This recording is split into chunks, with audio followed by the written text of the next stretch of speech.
नमस्कार साथियों, मैं आपका साथी रॉबिन। आज डिस्कशन करेंगे सेट नंबर 17 का। तो चलते हैं सेट नंबर 17 का पहला क्वेश्चन पे। पहला क्वेश्चन है, साधारण औरोबैंकी खरपतवार पाया जाता है, यानी जो औरोबैंकी खरपतवार पाया जाता है, ये पूछा जा रहा है कि इस प्रकार के खरपतवार जो पाए जाते हैं वो किस में पाए जाते हैं। तो ये पाए जाते हैं तंबाकू के खेत में। क्या इसके अलावा और किसी फसल के खेत में पाए जाते हैं? बोलेंगे जी पाए जाते हैं। किस में? तो ये टमाटर और आलू के खेत में भी इस प्रकार के औरोबैंकी खरपतवार देखा जाता है। अब यदि हम बात करेंगे ये चने के खेत, गेहूं के खेत में, तो इसमें सभी लोग देखे होंगे बथुआ का साग बहुत ही फेमस होता है। गेहूं के खेत में, चने के खेत में आपको अक्सर मिला करेंगे। उसके बाद और यदि बात करेंगे तो कुछ घास, जो घास प्रजाति का जो घास होती है वो भी इसमें देखने को मिलता है। यदि हम धान की बात करेंगे तो इसमें जो घास कुल की जो प्रजाति होती है वो बहुत देखने को मिलता है खरपतवार के रूप में, और चौड़ी पत्ती वाली घास भी देखने को मिलता है धान के खेत में। यहाँ ये जानेंगे कि कुछ ऐसे खरपतवारनाशी होते हैं जो क्या करते हैं, खरपतवार को नाश कर देते हैं। तो कुछ वैसे रसायन का नाम याद रखेंगे, खरपतवारनाशी का नाम याद रखेंगे जो खरपतवार को क्या करता है, नष्ट करता है, खत्म करता है। जैसे बहुत ही फेमस है 2,4-D, जिसे हम लोग खरपतवारनाशी के रूप में यूज करते हैं। और क्या याद रखना है इसके अलावा? तो सोडियम क्लोरेट,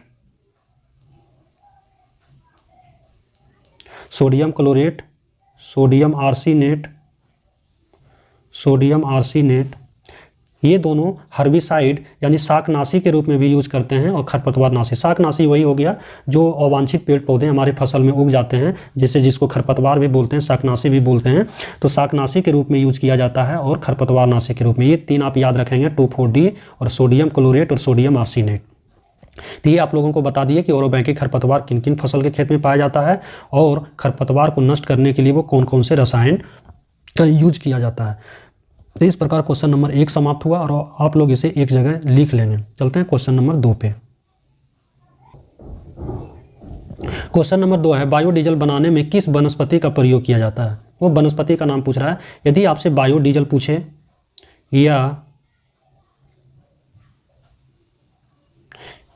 पूछे या आपसे पेट्रोपादप पूछे या आपसे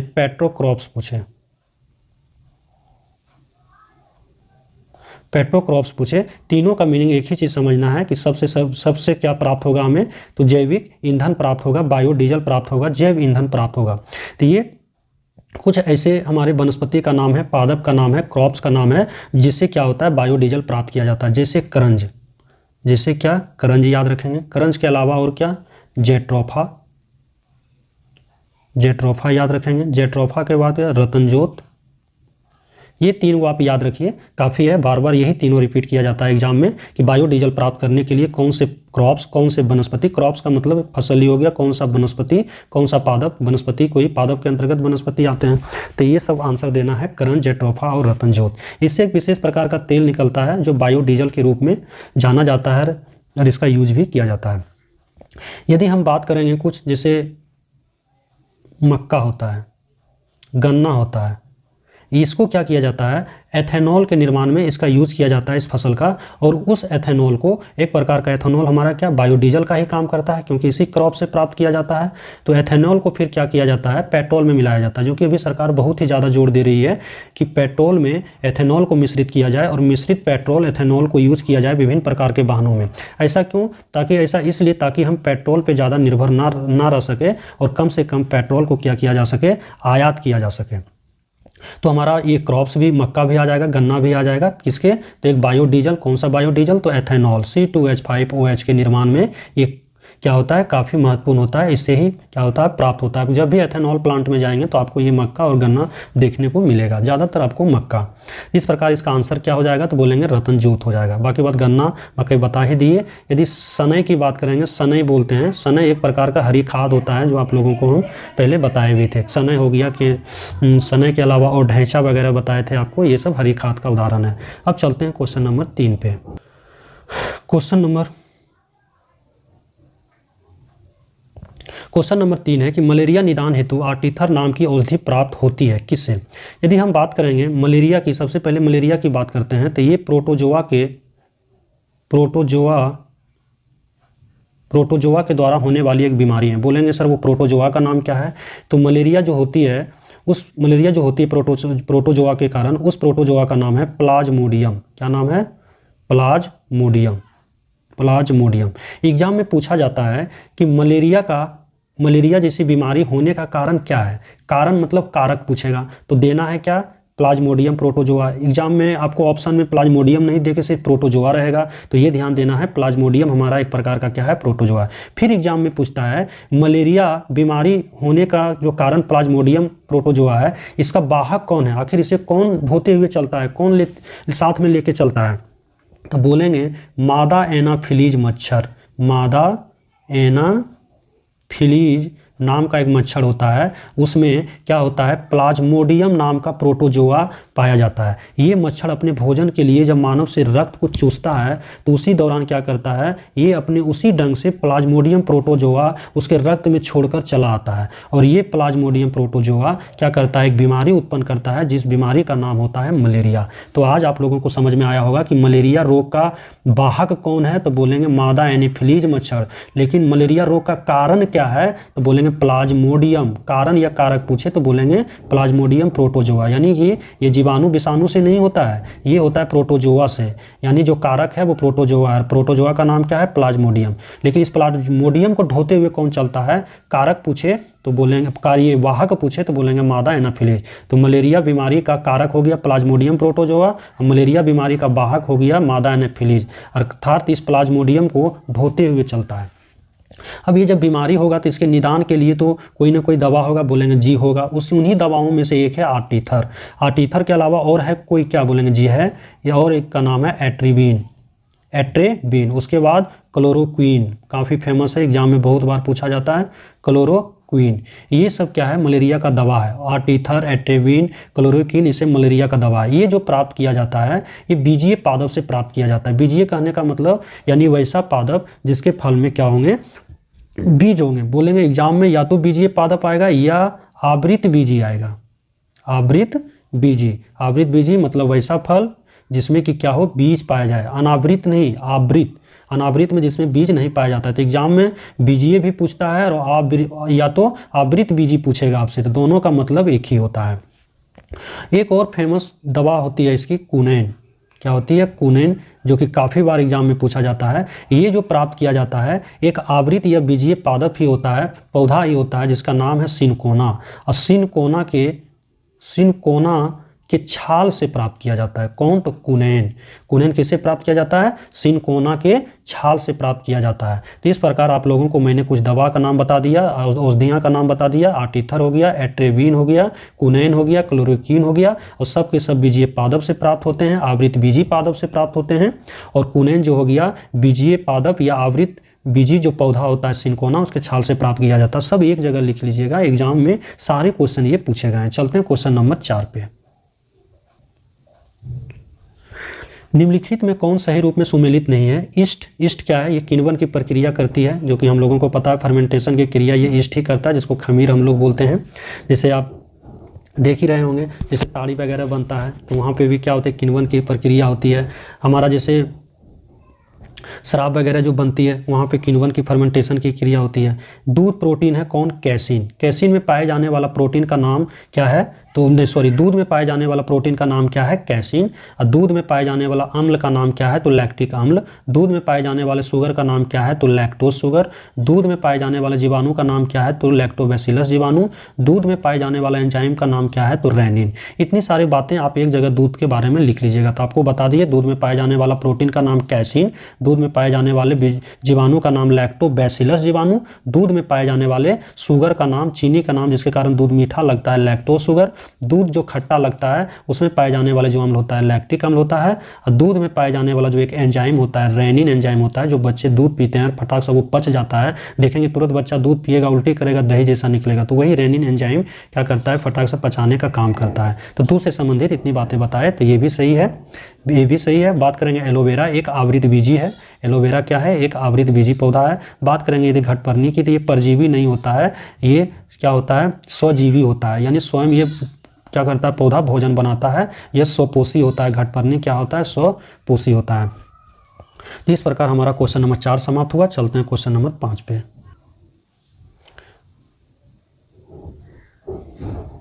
क्वेश्चन नंबर 5 है कि AB रक्त वाले व्यक्ति को कभी कभी सार्वत्रिक रक्त अदाता कहा जाता है, ऐसा क्यों? यानी AB को हम लोग बोलते हैं सर्वग्राही, यूनिवर्सल एक्सेप्टर बोलते हैं, ये किसी से भी खून ले सकता है। ऐसा क्यों होता है? चलिए आज हम जानते हैं कि किस ब्लड ग्रुप में एंटीबॉडी पाया जाता है और किस में एंटीबॉडी नहीं पाया जाता है, किस में एंटीजन पाया जाता है, किस में एंटीजन नहीं पाया जाता। शुरू से चर्चा करते हैं। यदि ब्लड ग्रुप A की बात करेंगे तो इसमें एंटीजन A पाया जाता है और एंटीबॉडी भी A क्या होता है, पाया जाता है। यदि ब्लड ग्रुप B की बात करेंगे तो इसमें भी एंटीजन A पाया जाता है और एंटीबॉडी B लिख देते हैं, बी एंटीबॉडी पाया जाता है और B एंटीजन भी इसमें क्या होता है, पाया जाता है। यदि हम बात करेंगे AB का तो AB में क्या होता है, जो एंटीजन होता है A और B ये तो पाया जाता है, लेकिन एंटीबॉडी A और B जो होता है ये नहीं पाया जाता है। यही एग्जाम में बार बार जो सब में पाया जाता है वो आपसे एग्जाम में क्यों पूछेगा? एग्जाम में तो वही ना पूछेगा जहाँ पे क्या हो, कन्फ्यूजन हो लोगों को। तो यहाँ देखिए AB में क्या होता है, एंटीजन, ये पहला जो लिखे हैं एंटीजन लिखे हैं जिसको प्रतिजन बोलते हैं, बाद में जो लिखे हैं वो एंटीबॉडी लिखे हैं जिसको प्रतिपिंड या प्रतिरक्षी बोलते हैं। तो हमारा ब्लड ग्रुप AB में किसका अभाव है, तो बोलेंगे एंटीबॉडी का अभाव है। किसका अभाव है? एंटीबॉडी का, उसमें एंटीजन पाया जाता है। यदि बात करेंगे O ब्लड ग्रुप की तो इसमें क्या होता है, A और B एंटीजन ही नहीं पाया जाता है जबकि A और B एंटीबॉडी पाया जाता है। यानी इसमें एंटीबॉडी और प्रतिरक्षी या प्रतिबिंब पाया जाता है। यही कारण है कि ब्लड ग्रुप O वाले जो होते हैं वो काफ़ी लगभग स्वस्थ रहते हैं किसके कंपैरिजन की तुलना में, AB के कंपैरिजन की तुलना, क्योंकि पहले से ऑलरेडी इसमें एंटीबॉडी होता है। किसी भी बीमारी जब कोई अटैक करे तो उसे उसके जीवाणु विषाणु को नष्ट करने के लिए तैयार रहता है। जबकि ब्लड ग्रुप AB में क्या होता है, एंटीबॉडी ही नहीं पाया जाता है, एंटीजन तो पाया जाता है। अब एंटीबॉडी नहीं होगा तो एंटीबॉडी को डेवलप कर, जब कोई भी बीमारी अटैक करेगा तो पहले से वो है नहीं तो उसे डेवलप किया जाएगा, तब कुछ देर के बाद वो काम करेगा। इसलिए AB वाला क्या होता है, थोड़ा वो ब्लड ग्रुप वाले से क्या होते हैं, थोड़ा कम टाइम में क्या होते हैं, थोड़ा ज़्यादा टाइम में वो ठीक होते हैं यदि कोई बीमारी वगैरह होता है तो ये आपको बताया एंटीबॉडी एंटीजन से और एंटीबॉडी से रिलेटेड। तो मेन रूप से हम लोगों को AB और O को ध्यान में रखना है। तो AB में एंटीजन पाया जाता है, बोलेंगे जी AB एंटीजन पाया जाता है लेकिन AB एंटीबॉडी नहीं पाया जाता है। अच्छा O की बात करेंगे तो O में AB एंटीजन पाया जाता है, बोलेंगे जी बिल्कुल नहीं, इसमें एंटीबॉडी पाया जाता है, AB एंटीबॉडी पाया जाता है। इसलिए AB को बोला जाता है यूनिवर्सल एक्सेप्टर। AB क्या है, यूनिवर्सल एक्सेप्टर है और O क्या है, यूनिवर्सल डोनर है, ये सर्वदाता है, ये सर्वग्राही है। AB सभी से लेने वाले क्या है, लेने वाले खून के समूह में से एक है, जबकि O क्या है, सभी रक्त वाले वर्ग को देने वाले खूनों के समूह में से एक है। इसमें से भी कैटेगराइज करके पूछता है। अब AB पॉजिटिव को एक्चुअली कहा जाता है यूनिवर्सल एक्सेप्टर, सर्वदाता कहा जाता है, लेकिन एग्जाम में AB पॉजिटिव ना रहे, सिर्फ AB रहे तो AB मारना। और O निगेटिव को कहा जाता है, सॉरी सर्वदाता नहीं होगा, सर्वग्राही होगा। क्या होगा, सर्वग्राही। O निगेटिव होगा सर्वदाता, O निगेटिव क्या होगा, सर्वदाता होगा, यानी किसी को भी ब्लड देगा और AB पॉजिटिव किसी से ब्लड लेगा। अब एग्जाम में आपको दे देगा निम्नलिखित में कौन सा सर्वग्राही है, तो AB पॉजिटिव दे दे तो AB पॉजिटिव को क्लिक करना, नॉट AB को, यानी AB को नहीं, AB पॉजिटिव को। तो O negative सर्वदाता, AB positive सर्वग्राही।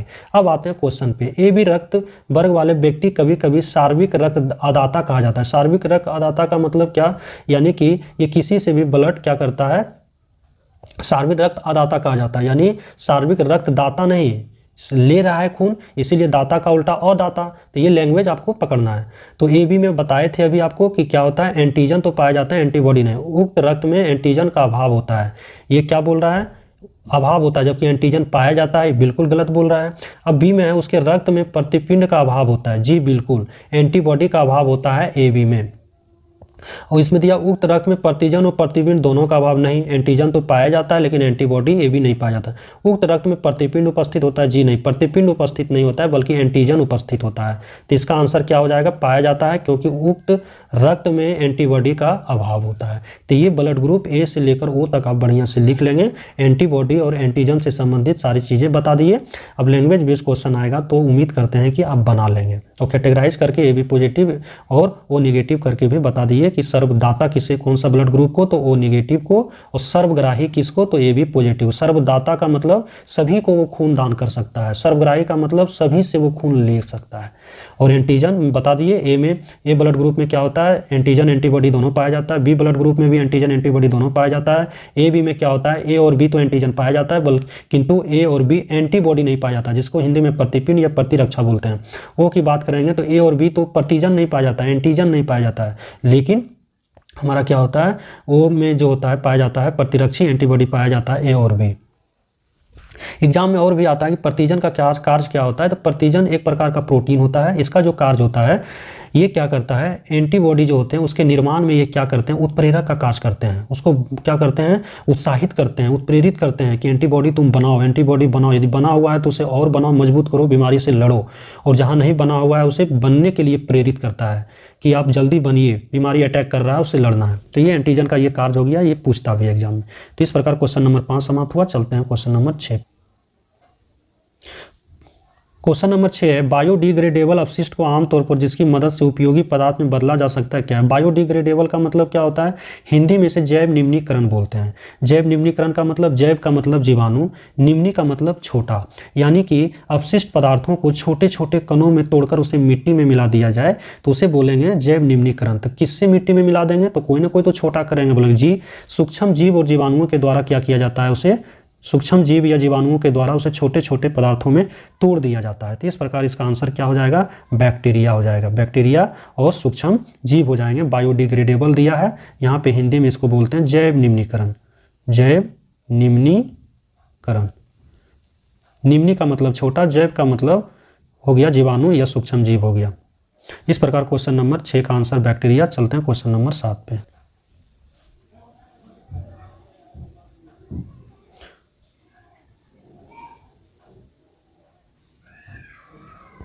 Question number 7 है, एमआरआई निम्न में से क्या है। चलिए आज हम लोग पढ़ेंगे एमआरआई, ईईजी, ईसीजी, ईसीजी, उसके बाद पढ़ेंगे ईओजी, उसके बाद पढ़ेंगे ईएमजी और बीएमडी। ये सब के सब एग्जाम में आए हुए हैं, सबका फुल फॉर्म पढ़ेंगे और हमारे शरीर के किस भाग से ये सब सारे संबंधित है ये देखेंगे। पहला की बात करते हैं, एमआरआई की बात करते हैं। इसमें जो एग्जाम में पूछा जाता है, एक तो ये फुल फॉर्म पूछता है, और दूसरी बात ये पूछता है इसका कार्य क्या होता है हमारे शरीर में। तीसरा ये पूछता है किस सिद्धांत पे ये कार्य करता है और इसमें किस प्रकार के क्षेत्र और तरंगे का यूज किया जाता है। तो तमाम तरह की बातें आज हम सीखेंगे एमआरआई में। तो एमआरआई का जो फुल फॉर्म होता है वो एम का मतलब होता है मैग्नेटिक, एम का मतलब मैग्नेटिक होता है, आर का मतलब रेजोनेंस होता है, आर का मतलब क्या होता है, रेजोनेंस, RESONANC, रेजोनेंस। आई का मतलब होता है इमेजिंग, आई का मतलब क्या होता है, इमेजिंग होता है।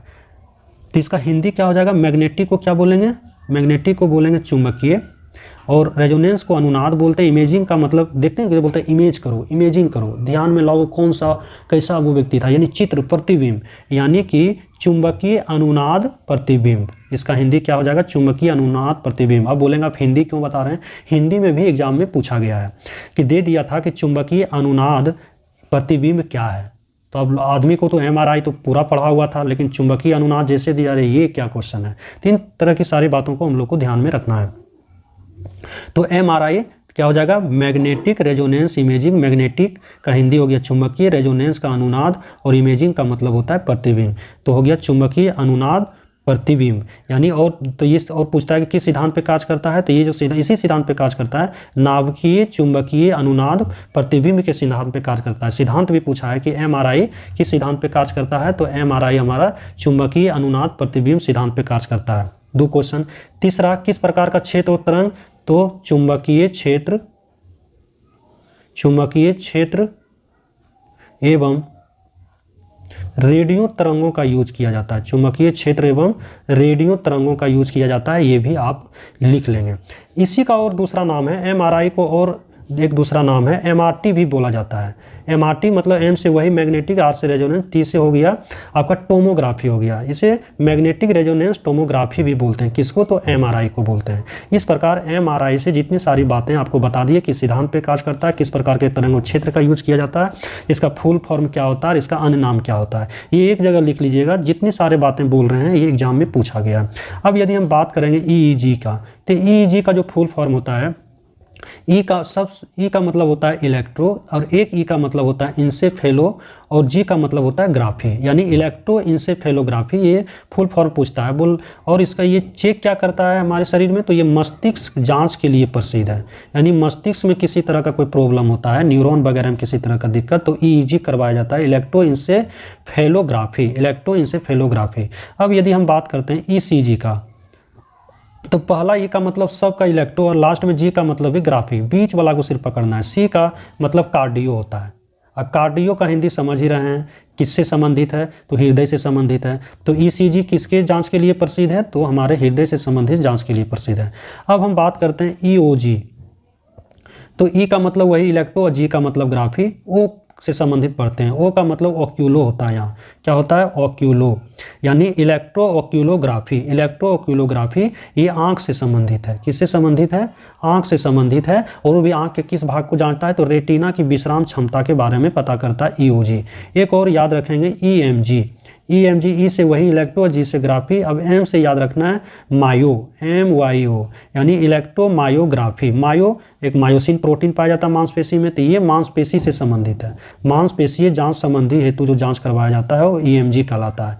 एक होता है BMD, क्या होता है, BMD, B से होता है बोन, M से मिनरल, D से डेंसिटी, बोन मैरो डेंसिटी, ये फुल फॉर्म भी पूछा गया। ये संबंधित है हड्डी से। ये किससे संबंधित है? हड्डी से। तो आपको इतनी सारी बातें बताए और सबका सब एग्जाम में पूछा गया है। तो क्या क्या बताए? MRI जिसका अन्य नाम MRT, ECG, उसके बाद EEG, EOG, EMG और BMD सब बता दिए, और सबसे संबंधित आपका नाम भी बता दिए। इस प्रकार क्वेश्चन नंबर 7 का आंसर हमारा मैग्नेटिक रेजोनेंस इमेजिंग। चलते हैं क्वेश्चन नंबर 8 पे। क्वेश्चन नंबर 8 है कि निकट दृष्टि दोष दूर करने के लिए निम्नलिखित में कौन सा लेंस का प्रयोग किया जाता है। यहाँ पे एक लेंस, ये दर्पण नहीं है, लेंस है। निकट दृष्टि दोष, इसको इंग्लिश में मायोपिया बोलते हैं। क्या बोलते हैं? मायोपिया बोलते हैं, मायोपिया बोलते हैं। सबसे पहले जानेंगे ये दोष मतलब कहते किसको है। बहुत सारी इसमें चीज़ें आती हैं, कौन सा लेंस यूज़ किया जाता है, ये दोष उत्पन्न क्यों होती है, तो तमाम चीज़ें, तमाम तरह का क्वेश्चन का आंसर हम लोग इसमें सीखेंगे। तो पहले निकट दृष्टि दोष कहते किसको है, तो ये तो नाम से तो है निकट दृष्टि दोष, लेकिन निकट की वस्तु इसको साफ साफ दिखाई देती है, लेकिन दूर की ही वस्तु साफ साफ दिखाई नहीं देती है। यानी कि निकट की वस्तु साफ साफ दिखाई देती है, लेकिन दूर स्थित वस्तु इसको साफ साफ दिखाई नहीं देती है। ये है निकट दृष्टि दोष। इस प्रकार का दोष जब उत्पन्न होता है तो इसमें जो लेंस का प्रयोग किया जाता है, जो चश्मा में जो लेंस का प्रयोग किया जाता है वो होता है नतोदर लेंस। अब बोलेंगे सर नतोदर लेंस किसको बोलते हैं, तो हम लोग अवतल लेंस को नतोदर लेंस बोलते हैं। अवतल लेंस बोलेंगे, अच्छा अवतल लेंस को और क्या बोलते हैं, तो इसको अपसारी लेंस भी बोलते हैं। क्या बोलते हैं? अपसारी लेंस बोलते हैं इसको, अपसारी लेंस या अवतल लेंस या नतोदर लेंस, और इंग्लिश में कॉनकेव लेंस बोलते हैं। याद कैसे रखेंगे, तो ये अप है, इसको भी अप पढ़िए, अपतल, इसको अपसारी, अपतल अपसारी। तो इस प्रकार इसका आंसर जो हो जाएगा वो क्या हो जाएगा, नतोदर हो जाएगा। तो ये निकट दृष्टि दोष। एक दूर दृष्टि दोष होता है, जिसमें क्या होता है, दूर की तो वस्तु साफ साफ दिखाई देता है, लेकिन नज़दीक का ही वस्तु साफ साफ दिखाई नहीं देता है। तो उस प्रकार के बीमारी को दूर करने के लिए जो चश्मा लगाया जाता है, उस चश्मे में जो लेंस लगाया जाता है वो उन्नतोदर लेंस लगाया जाता है। उन्नतोदर का मतलब उत्तल लेंस, और उत्तल का दूसरा नाम क्या है, अभिसारी। क्या याद रखेंगे, अभिसारी। जबकि दर्पण में सब उल्टा होता है, अभिसारी अवतल दर्पण को बोलते हैं और अपसारी हम लोग उत्तल को, लेकिन लेंस में यहाँ उल्टा होता है। लेंस में हम लोग अभिसारी किसको बोलते हैं, तो अभिसारी बोलते हैं हम लोग उत्तल लेंस को बोलते हैं, और अपसारी बोलते हैं हम लोग किसको, तो अपसारी बोलते हैं हम लोग अवतल लेंस को। तो इस प्रकार दूरदृष्टि दोष दूर करने के लिए हमारा किसका, कॉन्वेक्स लेंस का, उत्तल लेंस का प्रयोग, और निकट दृष्टि दोष दूर करने के लिए हमारा अवतल लेंस का। तो सारा नाम याद रखिए, नतोदर, अवतल, अपसारी, यही सब चेंज करके पूछा जाता है। एक आया वर्तुलाकार या सिलेंड्रिकल, बेलनाकार जिसको बोलते हैं। बेलनाकार लेंस का प्रयोग कहाँ करते हैं, तो बेलनाकार लेंस का जो प्रयोग करते हैं वो हम लोग अबिंदुकता ठीक करने में करते हैं। किसमें, अबिंदुकता, और बिंदुकता जिसके आंख में हो जाती है उसे ठीक करने के लिए हम लोग बेलनाकार, सिलेंड्रिकल या वर्तुलाकार लेंस का प्रयोग करते हैं। इस प्रकार क्वेश्चन नंबर 8 आप लोगों को समझ में आया होगा। एक जगह इसे पेन नोट डाउन कर लेंगे और बार बार रिवीजन करेंगे, एग्जाम में नहीं छूटेगा। इस पे एक और सेशन हम लोग करेंगे, क्वेश्चन डालेंगे, उसमें बताएंगे कि उसमें वक्रता केंद्र, वक्रता त्रिज्या का क्या प्रभाव होता है, उसके बाद रेडियस, उसका जो रेडियस होता है, फोकस दूरी का क्या प्रभाव होता है, ये सब भी चेंजेज ये सब में आती है। वो सब सारी चीज़ें आपको हम एक बार और किसी न किसी सेट में बताएंगे। फिलहाल अभी तक इतनी सारी बातों को आप लोग नोट डाउन कर लेंगे। चलते हैं क्वेश्चन नंबर 9 पे। क्वेश्चन नंबर 9 है, लॉन्ग निम्नलिखित में से किसका निरूपण है, यानी किससे ये प्राप्त किया जाता है या किसके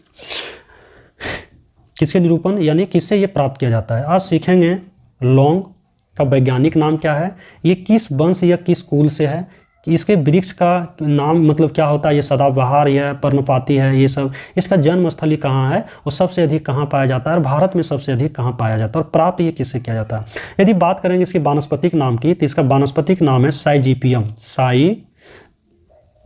साइजीपियम नाम है, साइजीपियम एरोमेटिकम, साइजीपियम एरोमेटिकम। एरोमेटिक का मतलब ही होता है सुगंधित, एरोमेटिक का मतलब क्या होता है, सुगंधित होता है, यानी कि एरोमा शब्द से ये क्या बना है, एरोमेटिक। तो ये हमारा क्या होता है, साइजीपियम एरोमेटिक होता है। ये इसका साइंटिफिक नेम हो गया, वानस्पतिक नाम हो गया इसका। यदि बात करेंगे इसका जन्मस्थली तो ये इंडोनेशिया में, यानी इंडोनेशिया में इसका क्या हुआ, जन्म हुआ, या अर्थात पहली बार वहाँ देखा गया या वहीं पे इसकी क्या हुई, पेड़ पौधा देखा गया या उत्पन्न हुआ। यही वजह है कि पूरे विश्व में सबसे अधिक जो लौंग पाया जाता है वो इंडोनेशिया में। और भारत की बात करेंगे तो तमिलनाडु में, भारतीय राज्यों में सबसे अधिक तमिलनाडु में और पूरी दुनिया में इंडोनेशिया में। यदि बात करेंगे कि किस प्रकार या किस कुल या किस वंश से आता है ये, तो ये आता है मिर्टेसी कुल में। ये भी पूछता है कुल या वंश, तो मिर्टेसी कुल का एक प्रकार का क्या है, पादप है, ये पौधा है। और पूछता है कि किस प्रकार का वृक्ष है, किस प्रकार का झाड़ी वृक्ष है, तो बोलेंगे सदाबहार होता है। कैसा होता है, सदाबहार होता है, हमेशा एकदम हरा भरा होता है। ये हो गया। लौंग किससे प्राप्त किया जाता है, तो वो जो सदाबहार पेड़ होता है लौंग का, उसमें एक क्या होती है, पुष्प होती है, पुष्पकली। क्या होती है, पुष्पकली होती है। इसी से क्या होता है, प्राप्त किया जाता है। लेकिन ये पुष्पकली कैसा, तो ये सूखा होता है, शुष्क या सूखा पुष्पकली होता है। और इसी को हम लोग बंद कली भी बोलते हैं। क्या बोलते हैं, बंद कली भी बोलते हैं। तो एग्जाम में पूछा जाता है कि ये जो लौंग प्राप्त किया जाता है किससे, तो बोलेंगे फूल की कली। तो वो फूल क्या होना चाहिए, शुष्क होना चाहिए। शुष्क पुष्प, पुष्प का मतलब तो फूल ही होता है, तो शुष्क फूल की कली या शुष्क पुष्प की कली या बंद कली। ये सारे लैंग्वेज एग्जाम में पूछा गया है, एक जगह आप लिख लेंगे तो इसका आंसर क्या हो जाएगा, फूल कली। क्या होगा, फूल कली, नॉट वनस्पति कली। तो इसका आंसर हो जाएगा सी। चलते हैं क्वेश्चन नंबर 10 पे। क्वेश्चन नंबर 10 है कि अनुदैर्घ्य तरंगों का उदाहरण क्या है। तो अनुदैर्घ्य तरंगों का जो उदाहरण होता है वो ध्वनि तरंगे हैं और एक भूकंप के द्वारा उत्पन्न तरंगे पी तरंगे भी हैं। ध्वनि तरंगे, पी तरंगे क्या है, एक अनुदैर्घ्य तरंगे हैं। यदि बात करेंगे अनुप्रस्थ तरंग की, अनुप्रस्थ या विद्युत चुम्बकीय तरंग, ये दोनों लगभग एक ही जैसे होते हैं। अनुप्रस्थ तरंग और विद्युत चुम्बकीय तरंग दोनों का एग्जाम्पल लगभग सेम होता है। तो अनुप्रस्थ का एग्जाम्पल आपको बता देते हैं कौन कौन सा। सबसे पहले अल्फा, बीटा, गामा, ये 3 याद रखेंगे। उसके बाद और फेमस कौन कौन सी किरणें हैं, तो बोलेंगे एक्स किरणें, उसके बाद परावैज्ञानिक किरणें, उसके बाद कौन सी किरणें, परावैज्ञानिक के बाद अवरक्त किरणें। टोटल कितना हुआ, 6 हुआ। अल्फा बीटा का किरणें, एक्स किरणें, परावैज्ञानिक किरणें और अवरक्त किरणें। उसके बाद और क्या रखेंगे याद, तो दृश्य किरणें, दृश्य किरणें जो कि 7 राइजीव वाली जो बात है, लाल हरा नीला, ये सब दृश्य किरणें। उसके बाद और क्या याद रखेंगे, रेडियो तरंगे जो हो गई, ये आपका हो गया। उसके बाद टेलीविजन से निकलने वाली, ये सब हमारा क्या, विद्युत चुम्बकीय। 5-7 को ये याद रखिए, आपको एग्जाम में इससे बाहर नहीं आएगा। तो अल्फा बीटा गामा किरणें, एक्स किरणें, परावैज्ञानिक किरणें, अवरक्त किरणें 3। उसके बाद दृश्य किरणें, रेडियो किरणें, और उसके बाद आपका टेलीविजन वगैरह वाला, ये सब याद रखना है। और इसमें पूछता है एक माध्यम से, तो अनुदैर्घ्य तरंगों में क्या होती है, माध्यम की आवश्यकता होती है, जबकि अनुप्रस्थ तरंगों में किसी प्रकार के माध्यम की आवश्यकता नहीं होती। इस प्रकार क्वेश्चन नंबर 10 समाप्त हुआ। चलते हैं क्वेश्चन नंबर 11 में। क्वेश्चन नंबर 11 है, हवा में प्रकाश की चाल निर्भर करती है। बहुत ही बढ़िया क्वेश्चन है। आज हम आप लोगों को पढ़ाएंगे कि निर्वात में प्रकाश की चाल कितनी होती है, हवा में प्रकाश की चाल कितनी होती है, विभिन्न पदार्थों में प्रकाश की चाल कितनी होती है। यदि वो होती है तो उसका मान कितना होता है, और आज अपवर्तनांक सीखेंगे, और ये चाल किन किन पर निर्भर करता है वो सीखेंगे, कब ये निर्भर करता है और कब किन किन पर निर्भर नहीं करता है ये भी बताएंगे, और अपवर्तनांक से संबंधित बताएंगे। चलिए स्टार्ट करते हैं। सबसे पहले प्रकाश की चाल निर्वात में। निर्वात कहने का मतलब जहाँ पे किसी भी प्रकार का कोई बाधा नहीं हो, अर्थात वहाँ पे किसी भी प्रकार का कोई भी वायु नहीं हो, निर्वात में एकदम साफ सुथरा हो, किसी प्रकार का कोई रोक ठोक नहीं हो। निर्वात में यदि प्रकाश की चाल की बात करेंगे तो लगभग 3 × 10⁸ मीटर पर सेकेंड होता है। किलोमीटर में बात करेंगे तो 3 लाख किलोमीटर पर सेकेंड होगा, क्योंकि 1000 से इसे डिवाइड देंगे तो 3 पे 5 शून्य बचेगा, तो 3 लाख किलोमीटर पर सेकेंड होगा। ये प्रकाश की चाल। और ये प्रकाश की चाल किसमें, तो ये निर्वात की चर्चा कर रहे हैं। अब निर्वात की चर्चा करेंगे तो निर्वात में सबसे पहली बात है कि प्रकाश की चाल एग्जाम में रहे या गति रहे या वेग रहे, कंफ्यूज नहीं होना है।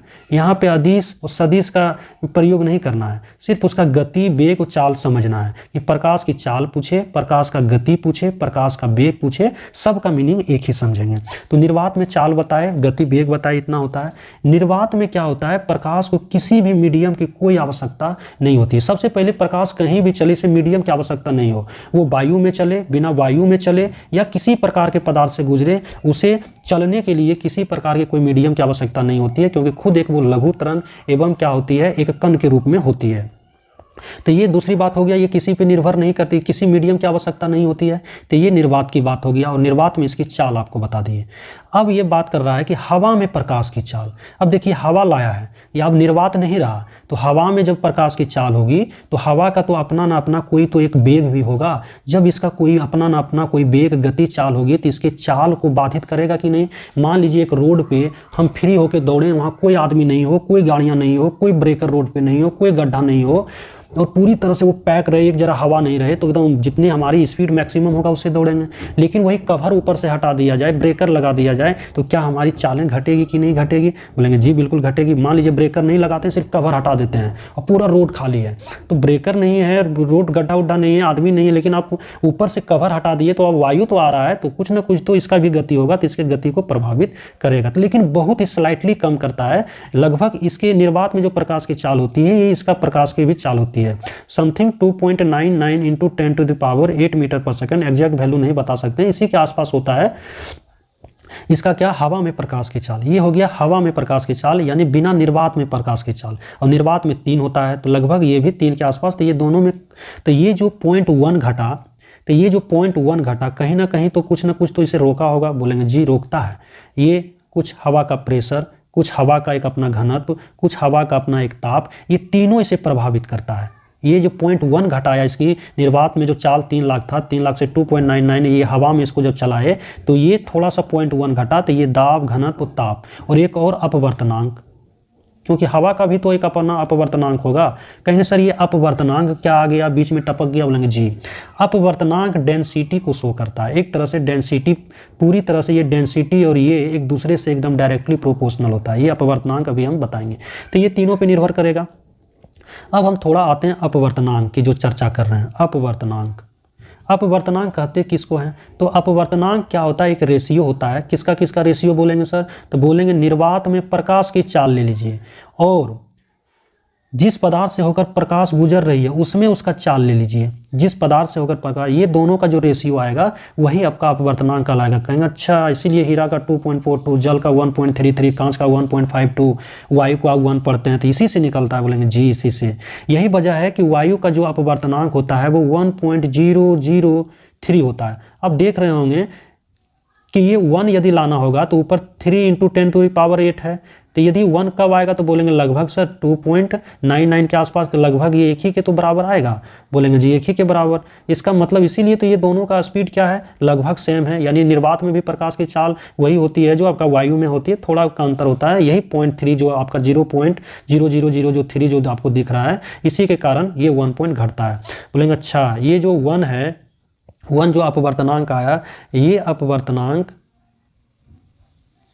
पूरी तरह से क्या करता है, घनत्व पे निर्भर होता है। ये क्या होता है, घनत्व पे निर्भर होता है। घनत्व यूँ समझें, हम आपको बोले कि रोड पे हमको रेसिंग करना है, हमको रोड पे दौड़ना है, हमारी स्पीड 3 लाख किलोमीटर पर सेकेंड है, तो बोले ठीक है आप दौड़िए, लेकिन रोड पे आप ब्रेक, आदमी को कुछ ले आइए, कुछ आदमी को ले आइए 10-5, तो बोलेंगे तो आदमी बाधित करेगा? बोलेंगे जी बाधित करेगा। तो कुछ आदमी को लाए तो घनत्व थोड़ा बढ़ाए तो हमारा वेलोसिटी घटा। बोलेंगे भीड़ ले आइए मेला में बोलिए दौड़ने के लिए, तो घनत्व पूरा हो गया, खचम खच आदमी रहेगा, बोलेंगे जी रहेगा, तो वहाँ पे डेंसिटी लोगों का ज़्यादा हो गया, तो हमारी वेलोसिटी जो गति होगी वो एकदम घटेगी कि नहीं, बोलेंगे जी घटेगा। तो कहेंगे अच्छा अपवर्तनांक और घनत्व और इधर प्रकाश की चाल ले लीजिए, यानी अपवर्तनांक को बढ़ाइएगा तो घनत्व बढ़ेगा, तो हमारा प्रकाश की चाल क्या हो जाएगी, घटेगी। बोलेंगे जी बिल्कुल आप सही समझ रहे हैं। अपवर्तनांक को घटाइए तो हमारा ऑटोमेटिक घनत्व घटेगा, तो प्रकाश की चाल भीड़ भाड़ घटेगा तो प्रकाश की चाल बढ़ेगा। बोलेंगे जी बिल्कुल आप सही समझे। कहेंगे अच्छा यही वजह है कि हमारा हीरा अन्य पदार्थों से ज़्यादा किरणों को क्या करती है, रिफ्लेक्ट करती है, अर्थात वो चमकती है। क्यों? क्योंकि भाई उसका अपवर्तनांक अन्य पदार्थों से ज़्यादा है। कहेंगे अपवर्तनांक कर रहे हैं, अच्छा आप घनत्व कर रहे हैं, नहीं सर, और प्रत्यक्ष रूप से बोलेंगे जी उसके अंदर हीरा क्योंकि ठोस पदार्थ है तो उसके अंदर जो मॉलिक्यूल्स और जो अणु हैं एक दूसरे से क्या है, वो काफ़ी नज़दीक जुटे हुए हैं। तो जैसे किरण पड़ेगी तो उसको सोखने का तो जगह ही अंदर नहीं बचा है, एक दूसरे से एकदम सटा सटा है, तो एक दूसरे से पूरा सटा सटा है, तो किरण जब जाएगी तो अंदर स्पेस ही नहीं रहेगा, तो तुरंत रिफ्लेक्ट होगा ना, तुरंत परावर्तित हो जाएगा, लौट आएगी, जो हमारे रेटिना पे आएगी जो दिखाई देगा। बोलेंगे जी बिल्कुल सही समझे। तो हमारा घनत्व ये अपवर्तनांक अधिक होने के कारण हीरा हमारा क्या होता है, चमकता है। यही वजह है कि विभिन्न पदार्थों में भी प्रकाश का वेग अलग अलग होता है। बोलेंगे ऐसा क्यों सर? हीरा में अलग होता है, कांच में अलग प्रकाश की चाल होती है, उसके बाद जल में अलग होता है, उसके बाद वायु में अभी बताया अलग होता है। ऐसा क्यों? तो बोलेंगे सारा खेला घनत्व का है। सारा खेला किसका है? घनत्व का है। आप समझते हैं इन सारी चीज़ों को। यदि हम ठोस की बात करेंगे, ठोस में जो आपस में जो छोटे छोटे कण जुड़े होते हैं वो काफ़ी नज़दीक में होते हैं। ये चीज़ देखे होंगे, एक दूसरे से उसके जो अणु हैं काफ़ी क्या होते हैं, मजबूत, एक दूसरे से पकड़कर क्या होते हैं, जुटे हुए रहते हैं। तो इसमें ना स्पेस ही नहीं रहेगा, तो क्या होगा, जैसे किरण इस पर पड़ेगी तो फटाक से ये रिफ्लेक्ट हो जाएगी कि नहीं? बोलेंगे जी बिल्कुल हो जाएगा।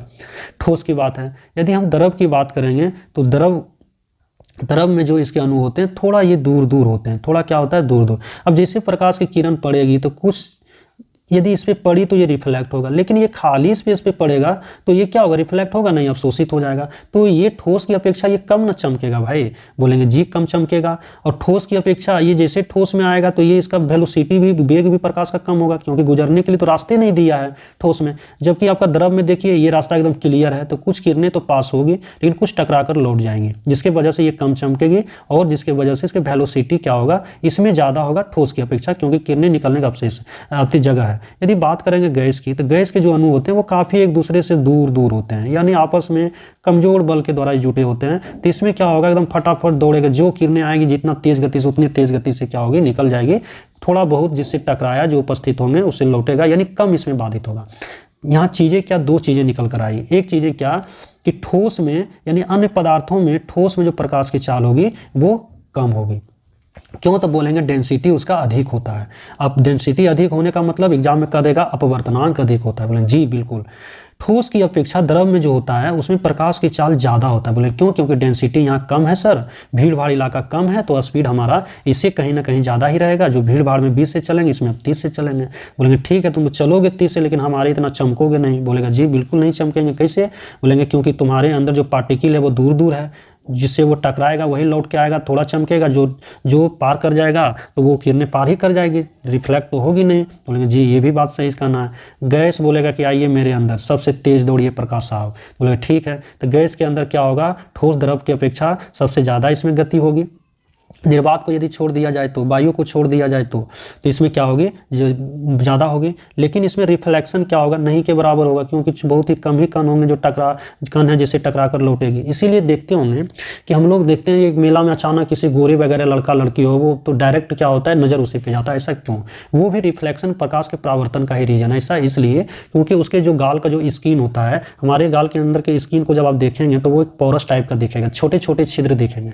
तो क्या होता है, जो क्रीम वगैरह लगाया जाता है तो वो क्या होता है, छोटे छोटे पोरस जो छेद होते हैं वो पूरी तरह से ढक जाते हैं। जैसे प्रकाश की लाइट पड़ती है तो वो अवशोषण होने के लिए तो कोई जगह है ही नहीं उसके गाल पे, तो डायरेक्ट वो किरणें रिफ्लेक्ट होकर हमारे आंख पे पड़ती है और फटाक से वही दिखाई देता है, अच्छा वो आदमी। यही वजह है कि भीड़ भाड़ में भी एक चमकते हुए व्यक्ति का नजर आना। तो इस प्रकार आप लोगों को बताए तो आज से आप लोग कभी भी एग्जाम में किसी का वैल्यू याद नहीं रखेंगे तो भी आंसर बना सकते हैं। दे देगा आपको एग्जाम में कि निम्नलिखित पदार्थों में किससे प्रकाश का वेग न्यूनतम होगा। आपको दे देगा हीरा, दे देगा पानी, दे देगा गैस, दे देगा इन नन ऑफ दीज।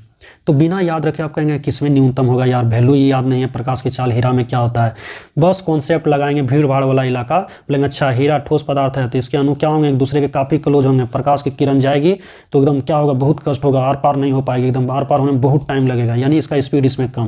बोलेंगे अच्छा द्रव में चलते हैं, द्रव में देखेंगे कहेंगे इससे थोड़ा इसके अणु दूर दूर होते हैं तो इसमें प्रकाश की चाल कुछ ना कुछ स्पीड से दौड़ेगी, इससे कहीं ज़्यादा। जैसे गैस आएगा कहेंगे अच्छा गैस का मॉलिक्यूल तो एकदम दूर दूर होते हैं तो इसमें प्रकाश की चाल और इसमें क्या होगा, इन दोनों से ज़्यादा तेज दौड़ेगा। बोलेंगे अच्छा तो प्रकाश की चाल सबसे न्यूनतम हीरा। इस तरह कॉन्सेप्ट बता देंगे ना, बिना याद किए आप बता देंगे। तो ये अपवर्तनांक का और घनत्व का कॉन्सेप्ट आप लोगों को हम बताए। ये लिखते हैं अपवर्तनांक, ये लिखते हैं घनत्व, ये लिखते हैं प्रकाश की चाल। अपवर्तनांक बढ़ रहा है मतलब घनत्व उसमें ज़्यादा है, और घनत्व ज़्यादा है तो प्रकाश की चाल कम होगा। प्रकाश की चाल क्या होगा, कम होगा, लेकिन वो चमकेगा ज़्यादा।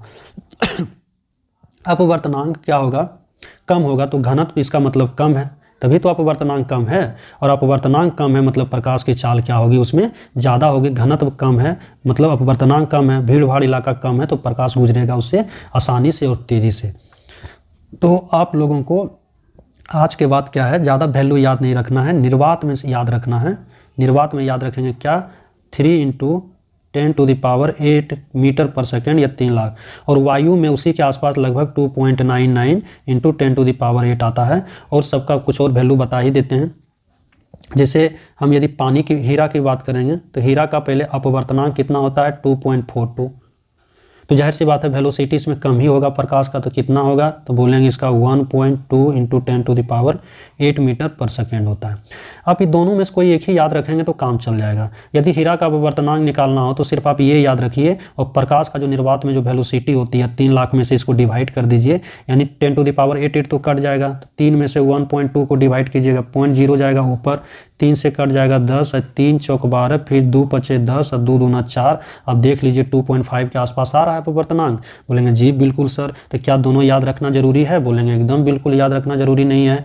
तो आप हीरा में प्रकाश का चाल याद रखिए और निर्वात में प्रकाश की चाल सबको याद रहता है, दोनों को डिवाइड कर दीजिएगा तो अपवर्तनांक ऑटोमेटिक निकल जाएगा। इस प्रकार हीरा हो गया। यदि पानी की बात करेंगे तो पानी का जो चाल होता है, पानी का पहले अपवर्तनांक होता है 1.33 होता है, और इसकी चाल बोलेंगे प्रकाश की चाल जो पानी में होता है, तो जाहिर सी बात है हीरा से ज़्यादा होगा, क्योंकि इस हीरा में ज़्यादा क्या होते हैं, मॉलिक्यूल एक दूसरे के नज़दीक होते हैं, और इसमें ज़्यादा दूर होते हैं तो इसमें दौड़ेगा तेज़ गति से, तो जाहिर से इसका वेलोसिटी हीरा से क्या होगा, ज़्यादा होगा, 10⁸ मीटर पर सेकेंड।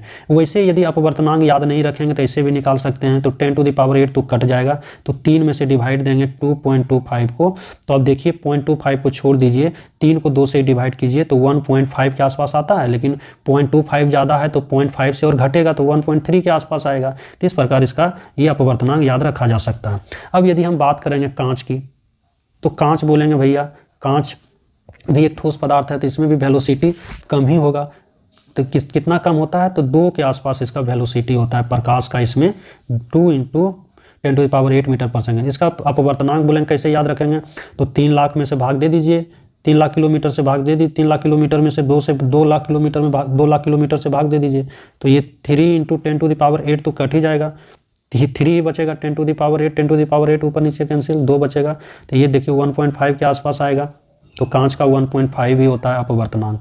इस प्रकार आप लोगों को बता दिए। वायु का जो अपवर्तनांक होता है बताया आपको 1.0003 होता है, तो 1.003 लगभग 1 के ही बराबर होगा। तो कहेंगे अच्छा जो वायु में प्रकाश का वेग होगा वही निर्वात में प्रकाश का वेग होगा। तो ये तमाम प्रकार की बातें आज आप लोगों को मैंने बताया प्रकाश की चाल से संबंधित, कि प्रकाश का चाल निर्वात में कितना होता है, और प्रकाश को चलने के लिए किसी मीडियम की आवश्यकता, किसी के सहारे की आवश्यकता नहीं होता है, लेकिन उसी प्रकाश को यदि हवा में चलाएंगे तो मीडियम की तो आवश्यकता नहीं होगा, लेकिन इसकी स्पीड को बाधित करने वाले कुछ कारक होंगे, जैसे दाब, घनत्व, ताप। और घनत्व कर रहे हैं तो इसके साथ तुरंत अपवर्तनांक को जोड़ लेंगे, अपवर्तनांक भी होता है।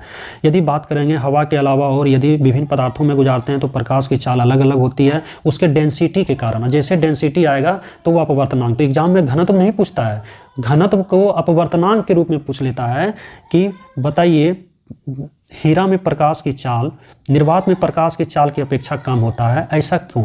तो बोलेंगे अपवर्तनांक के कारण। किसके कारण? अपवर्तनांक के कारण, या बोलेंगे घनत्व के कारण, क्योंकि अपवर्तनांक हीरा का ज़्यादा होता है। अपवर्तनांक हीरा का ज़्यादा कहने का मतलब डेंसिटी उसमें क्या है, ज़्यादा है, तो इसी वजह है कि खाली स्पेस नहीं है तो प्रकाश की किरणें उसमें दौड़ कम पाएगी। तो ये चीज़ें आप लोगों को हम बताएं। दूसरा चीज़ और सीख लेते हैं कि जब प्रकाश एक माध्यम से दूसरे माध्यम में जाती है, जब प्रकाश एक माध्यम से दूसरे माध्यम में जाती है तो क्या क्या बदलती है और क्या क्या नहीं बदलती है। तो पहले बदलती क्या क्या है ये देख लेते हैं। जो बदलता है वो है चाल या वेग या गति, तीनों तो एक ही, सदिश सदिश से कंपेयर नहीं करेंगे, प्रकाश की चाल है। उसके बाद और बदलता क्या है तो बोलेंगे तरंग दैर्ध्य बदलता है सर, और घनत्व या अपवर्तनांक बदलता है। अभी बताए थे विभिन्न पदार्थों का अपवर्तनांक अलग अलग होता है। नहीं बदलता है वो कौन सा है तो वो आवृत्ति नहीं बदलता है। इसका एग्जाम में ये भी पूछता है निम्नलिखित में कौन नहीं बदलता है। पर जब प्रकाश एक माध्यम से दूसरे माध्यम, कहेंगे एक माध्यम दूसरे माध्यम मतलब बोलेंगे जब प्रकाश वायु से कांच में प्रवेश करता है तो क्या नहीं बदलता है। इसे लैंग्वेज दे देगा कि जब प्रकाश वायु से कांच में प्रवेश करता है तो क्या नहीं बदलता है, तो आवृत्ति। फिर पूछ देगा क्या क्या बदलता है, तो बोलेंगे चाल, वेग, गति, तरंगदैर्घ्य, अपवर्तनांक, ये सब बदल जाता है। फिर आपको एग्जाम में देगा कि प्रकाश को कांच से पानी में गुजारते हैं तो क्या नहीं बदलता है, आवृत्ति नहीं बदलता है। यानी ऐसे लैंग्वेज चेंज करके आपको एग्जाम में देगा। तो शायद इस प्रकार का क्वेश्चन आज आप लोगों को समझ में आया होगा और एक जगह आप इसे लिख लेंगे। तो अपवर्तनांक भी सबका बता दिए, और बिना अपवर्तनांक याद रखे आप सिर्फ उसका ये चाल याद रखेंगे तो भी आप अपवर्तनांक निकाल सकते हैं, क्योंकि अपवर्तनांक निकालने के आप फॉर्मूला बता दिए। ऊपर लिखेंगे निर्वात में प्रकाश की चाल बटा नीचे जिस पदार्थ से प्रकाश का वेग गुजरेगा उसका गति, वेलोसिटी का वैल्यू। या आप बिना वेलोसिटी, गति, वेग का मान याद रखें, आपको दे देगा पदार्थ और उसमें पूछेगा इसमें से सबसे अधिक, जैसे अभी मान लीजिए ठोस दे दे, आपको द्रव दे दे, गैस दे दे। अब बोलेंगे इसमें से सबसे अधिक प्रकाश का गति किस में होगा, बोलेंगे ठोस का तो अणु भाई एक दूसरे के काफ़ी क्लोज होंगे, घनत्व ज़्यादा होगा तो इसमें तो कम गुजरेगा, इसमें दूर दूर होगा तो इससे ज़्यादा, और गैस में और सबसे दूर होगा तो इससे और ज़्यादा। बोले गैस में सबसे अधिक प्रकाश की चाल होगी, जैसे गैस में ले लीजिए, वायु ले लीजिए, गैसों का मिश्रण है। जी बिल्कुल। इसी में पूछ देगा कि इसमें सबसे कम प्रकाश किससे गुजरेगा, न्यूनतम, तो बोलेंगे अच्छा सबसे कम की बात कर रहे हैं तो तुरंत घनत्व पे जाएंगे, बिना अपवर्तनांक याद रखे किसी का। कहेंगे अच्छा इसमें घनत्व क्या होगा, ज़्यादा होगा, जब ज़्यादा होगा और तो इसमें क्या होगा, प्रकाश की किरणें सबसे कम ही गुजरेगी क्योंकि इसका अपवर्तनांक ज़्यादा हो जाएगा, क्योंकि इससे किरणें ज़्यादा रिफ्लेक्ट होगी। यही वजह तो है कि हमारा हीरा ज़्यादा चमकता है, किरणें को ज़्यादा रिफ्लेक्ट करती है क्योंकि उसका अपवर्तनांक अधिक, तो साइंस में बोलते हैं, लेकिन घनत्व ज़्यादा होता है। और घनत्व ज़्यादा के कारण क्या होती है, उसकी अपवर्तनांक ज़्यादा होती है। क्यों अपवर्तनांक ज़्यादा, क्योंकि उसके अंदर जो घनत्व मॉलिक्यूल सटे सटे होते हैं वो किरणें को ज़्यादा रिफ्लेक्ट करती है, जितनी पड़ती है उतना रिफ्लेक्ट हो जाती है, यानी कि मैक्सिमम किरणें रिफ्लेक्ट होती है। यही वजह है कि वो चमाचम चमाचम करती है। तो इस प्रकार क्वेश्चन नंबर 11 का आंसर जो होगा ये हमारा दाब होगा, घनत्व होगा, ताप होगा, ए बी डी होगा। इस प्रकार ध्यान रहे। तो चलते हैं क्वेश्चन